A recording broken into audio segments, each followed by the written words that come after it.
Informacijska in medijska pismenost je postala eden temeljnih, da rečem, ciljev in izzivov sodobne družbe. In znotraj tega širokega koncepta seveda ima svoje mesto tudi tako imenovana zdravstvena pismenost, ki predstavlja neko ključno orodje za preprečevanje bolezni, za kompetence, pridobivanja vedenja, veščin in pridobivanje le-teh je nekakšna skupna odgovornosti vseh, ki delujemo na tem področju, se pravi posameznika, zdravnika, organizacij. In na kakšen način recimo se to pokaže v praksi, v zdravstveni praksi, v zdravniški praksi, pri zdravljenju, spremljanju konkretnega bolnika. S tem, da naj dodam, da seveda vem, da je tisto osnovno in najpomembnejše osebni stik z lečečim zdravnikom. Super, hvala lepa. Ljudje smo zelo različni, ne, in od takih malo bolj, ke razumemo kakšne stvari, do takih, ke malo manj, pa tako naprej, pa srednje, pa tako. In recimo tule govorimo o tem, kako kdo razume, pa naj povem, da mogoče od 10 ljudi, ki jemljejo zdravila, takole, ke pride na urgenco ali pa recimo v ambulanto, mogoče 2 vesta, katera zdravila so to. Ostalo pa ne vejo to ljudje, a ne. In se sprašujem, pa recimo držiš 3, 4 zdravila, držiš škatlico v roki v povprečju 2krat po pol minute, pa jemlješ to nekaj let, pa si ne zapomniš, a ne. In zdaj si bo pa to nekdo, pa taki ljudje, tako kot sem rekel, prevladujejo, pa nočem biti nič žaljiv, ampak tako to je, tako je v dnevni praksi. Zdajle prihajam iz ambulante, pa vem, da je bilo podobno tudi tam, zdaj spet, a ne, in je tako, da si težko predstavljam, da si bojo te ljudje, potem ko si bojo nekaj prebrali, lahko enakovredno nekje pogovarjali z nekom, ki dela te stvari iz dneva v dan. Naj ponazorim. Levkemija, recimo, s katerimi se ukvarjam, je bila recimo nekih 30 let nazaj ena bolezen skoraj. Danes je to več kot 100, 150 podbolezni, ki imajo od zelo dobre napovedi, ki jih znamo pozdraviti v 90% do takšnih, kjer praktično vsak umre v kratkem. Zdaj, kateri kamenček si ti v tem, če gledamo to kot en mozaik, kateri kamenček je posameznik v tem mozaiku ali v tistem dobrem smislu ali slabem, ve nekdo, ki to dela iz dneva v dan, iz leta v leto. Ne more pa to biti neko znanje, ki se ga pridobi tako ad hoc v dnevu, 2, 3 branja elektronskih medijev in interneta. In ne moreš se enakovredno pogovarjati z zdravnikom. Zaradi tega jaz pravim, a ne, ključno je dejansko, da si najdeš nekoga, ki mu zaupaš. To je lahko problem, ne, v Sloveniji imamo problem, dostikrat smo doktorji mogoče preveč osorni do koga ali pa se nam ne da pa tako naprej. Tako da to je naš problem, moramo biti bolj dostopni, bolj prijazni, pa predvsem ljudem razložiti, za kaj se gre. Včasih to traja lahko 5 minut, včasih pa 1 uro, ampak ta čas si je treba vzeti. In jaz mislim, da je klasika še vedno tisti stik z zdravnikom pa pogovor, kako naprej. Vse ostalo je pa lahko zgolj komplementarno, a ne. In bolj kot je zapletena metoda zdravljenja, bolj komplementarne, a ne, so lahko morajo biti te metode, ki si jih lahko bolnik sam mogoče kje prebere pa tako naprej. Recimo tule vidim Kristino, a ne, oni so izdali z našo pomočjo veliko priročnikov za bolnike, a ne. Kako recimo si pomagati s hrano, kaj lahko ješ, kateri znaki so nevarni, kateri ne, recimo to je en tak kvaliteten material. In dostikrat, a ne, še enkrat opozarjam, si ljudje preberejo, a ne, te podatke o neki svoji bolezni, bodisi predobro, bodisi preslabo, in si potem imajo od zdravljenja prevelika pričakovanja ali pa premala. Tako da dajte še enkrat, a ne, jaz pravim, zdravnik je tisti, a ne, pa stik z njim je ključnega pomena, kako graditi naprej informacije o svojem zdravju, a ne, ja. Seveda, s tem se lahko absolutno strinjamo, čeprav dejansko, kot kaže recimo izsledki raziskave, pa tudi sicer se že danes več kot polovica dejansko bolnikov že uporablja, da rečem, te informacije in da je morda problem tudi v tem, da jih ne znajo vrednotiti oziroma da ne iščejo pravih, ne. In to je tudi recimo en izziv, ki bi se ga morali verjetno skupaj lotiti, ker ljudje enostavno spustimo v to džunglo informacij, niso pa dejansko opremljeni, da bi v tej džungli poiskali recimo tiste točke, kjer res lahko dobijo preverjeno in kakovostno informacijo, ki jo lahko da recimo ali zdravnik ali kdorkoli, ki je pač za to usposobljen. In dejansko seveda, kako gledate na to kot komplementarno metodo, ki že tako ali tako dejansko, kot vidimo v praksi, obstaja? Ja, pa še nekaj bi mogoče rad poudaril, ne. Velikokrat se v te stike vmeša noter farmacija, ne, ki nima kaj iskati pri bolniku, pa išče, a ne. In dostikrat so bolniška združenja, predvsem če gre za združenja nekih redkih bolezni, kjer je zdravljenje drago, so prepletena s farmacijo.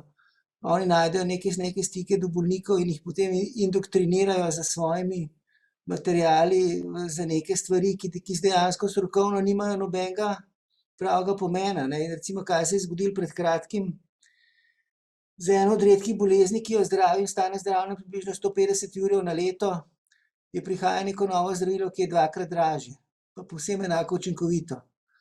In pod vplivom tega, ne, seveda bolniki sprašujejo, zakaj pa mi tega ne moremo imeti. Pa jim jaz rečem, zaradi tega, ker je tisto zdravilo, ki ga jemljete zdaj, za pol ceneje, pa enako učinkovito. Ja, ampak mi bi radi pa izbiro. In hočem reči, a ne, a sploh vemo, o čem govorimo. V večini držav okrog nas tega zdravila sploh ni na izbiro za to bolezen.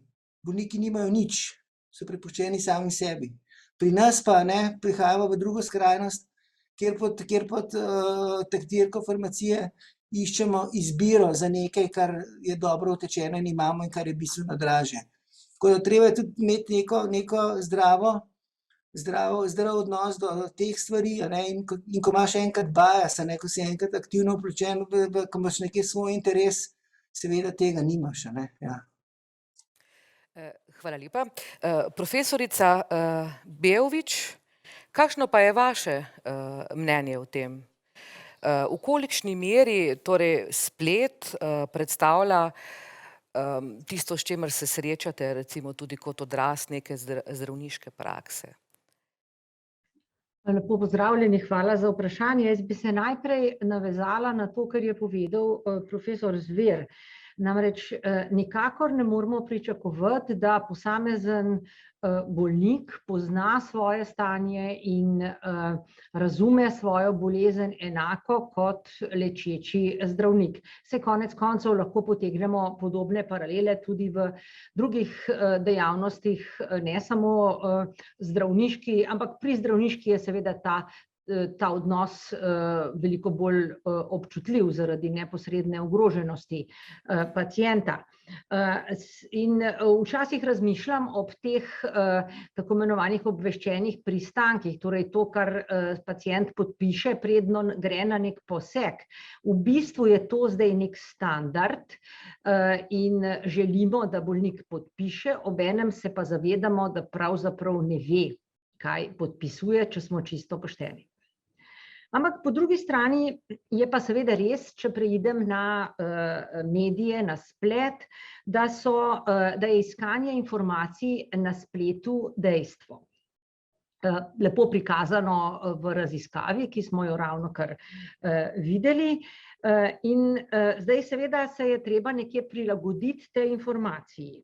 Zdaj, če se vrnem nazaj na to informiranje bolnika, vseeno pa je tudi znano, da je ozaveščen bolnik, ozaveščen pa je lahko, če je ustrezno informiran, bolj sposoben sodelovati pri zdravljenju. Jaz sem zelo prepričana, da recimo en del te zgodbe pri nas pri cepivih je, da se enostavno v Sloveniji ljudje nismo na splošno ukvarjali s cepivi, ker so bila cepljenja obvezna in ta osnovna ozaveščenost, ki bi temeljila na informaciji, zakaj pri cepivih gre, enostavno manjka. No, in te medijske vsebine, ki so zelo množično dostopne, so žal pogosto take, da ne nudijo prave informacije in ne vodijo k neki ozaveščenosti. In mi nekje s tem, da seveda se mi zdi premalo, ampak seveda z razlogom, ne, ampak vendarle premalo sodelujemo na teh spletnih vsebinah, na spletnih medijih z svojimi vsebinami, ustvarjamo pravzaprav nek prazen prostor, ki daje seveda možnost in veliko prepoznavnost vsem tem parastrokovnim mnenjem in vsem tem informacijam, ki potem naše bolnike samo zavajajo. Tako da se mi zdijo, tako kot gledam po tujini, zelo smiselne te spletne strani takih zaupanja vrednih inštitucij, tudi bolnišnic, kjer na svojih spletnih straneh razlagajo določene postopke, da si jih lahko vnaprej ljudje ogledajo in podobne zadeve. Ker to, kot sem že rekla na začetku, gotovo vodi v boljše sodelovanje in nekako na en tak način pozitivne povratne zanke lahko vodi v večje zaupanje med zdravnikom in bolnikom in potem tudi v boljše sodelovanje pri zdravljenju. S tem, da uporabnik tega spletnega medija ve, da se tudi njegov zdravnik strinja s to informacijo in obratno, ne, in lahko dosežemo en tak sinergistični učinek, ampak še enkrat ponavljam, napolniti je treba ta prazen prostor, ki ga zdaj zasedajo različni avtorji zelo dvomljive provenience, da tako rečem. Hvala lepa. No, to na nek način seveda nakazuje tudi na to veliko spremembo, ki se dogaja v okviru tega opravljanja zdravniškega poklica dejansko, ne. Se spreminja, v bistvu postaja na nek način še bolj zahtevno. Ne. Ja, verjetno res. Seveda, zdravniški poklic se je razširil od tega zdravnika, ki je bil nekje vsemogočen, imel je tako osebnost, ki je vplivala na pacienta, po drugi strani je poznal številne stroke, se zdaj spreminjamo v neke take bolj segmentne specialiste, ne, in v bistvu niti ne želimo več vplivati s tako avtoriteto na bolnika, ampak želimo nek dialog, dolgoročno se mi zdi zelo smiseln. In to je sprememba, ja, v načinu dela in v razmišljanju, ampak ta sprememba se mi zdi, da je vsesplošna v družbi. Profesorica Dušenovič Bonča, vaš komentar na to? Jovičeva je lepo izpostavila, da se spreminja vloga zdravnikov in jaz bi to dala med ključne izzive. Ker spreminja se veriga vrednosti, včasih smo seveda se ukvarjali v zdravstvu predvsem z diagnozo, pa potem z zdravljenjem bolezni, zdaj se pa od zdravnika v bistvu pričakuje, da je neke vrste, ne, da menedžira pacienta skozi celo življenjsko obdobje. In mi se zelo veliko ukvarjamo s tem, kako je treba podpreti pacienta v tem procesu. Jaz mislim, da premalo poudarka dajemo pa tudi temu, da je treba graditi na kompetencah tudi zdravstvenih delavcev, ker niso v nezavidljivem položaju. Za njih je seveda tudi to novo okolje. To je eden od pomembnih izzivov zagotovo. Na strani izzivov bi jaz izpostavila še eno stvar, ne. Zdravstvena pismenost je zagotovo pomembna.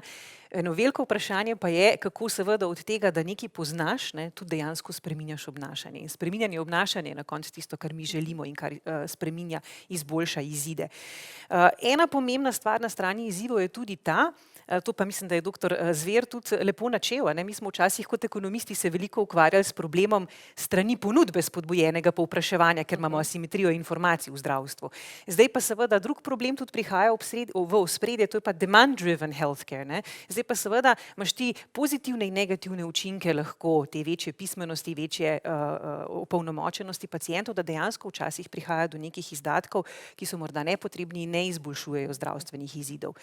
Na strani priložnosti pozitivnih stvari pa jaz izpostavlja 3 stvari, ki so na sistemski ravni. Mi smo zelo veliko zdaj govorili bolj o odnosu pacient-zdravnik, pa o tem, kar pacient pridobi, ne.